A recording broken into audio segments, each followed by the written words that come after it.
avec Virginie. On parle du juge de ligne de la LNH, Johnny Murray, bien connu, originaire de Québec, qui a été sélectionné pour arbitrer le dernier tour des séries éliminatoires. Oui, en fait, Julie, ce sera sa 7e expérience pour la finale de la Coupe Stanley à l'aube de ses 50 ans. Et Johnny Murray, il faut se rappeler que le mois passé a célébré sa 1500e partie en 24 saisons, ce qui en fait le 4e Québécois en 106 ans à faire cet exploit-là.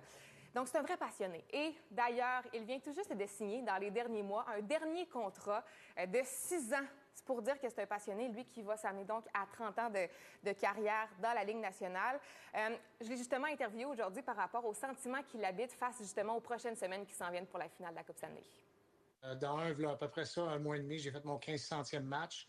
C'était un honneur, mais là, d'être sélectionné pour la finale de la Coupe Stanley pour une 7e année, c'est quelque chose qui est le fun. C'est un club canadien que beaucoup de Canadiens vont regarder avec Connor McDavid.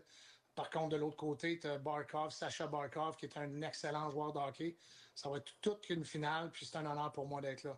Bien, bravo, et on va le surveiller à l'œuvre pendant les séries. Et d'ailleurs, aujourd'hui, la Ligue nationale de hockey a annoncé que les joueurs seront en vedette dans une nouvelle série documentaire d'envergure. Oui, Julie, il sera donc bientôt possible de comprendre le quotidien des joueurs de la Ligue nationale de hockey. On va vraiment rentrer justement dans une journée typique avec eux, avec une série documentaire qui sera produite par Box to Box, diffusée sur Amazon Prime Video. Et c'est vraiment majeur pour la Ligue. Pourquoi?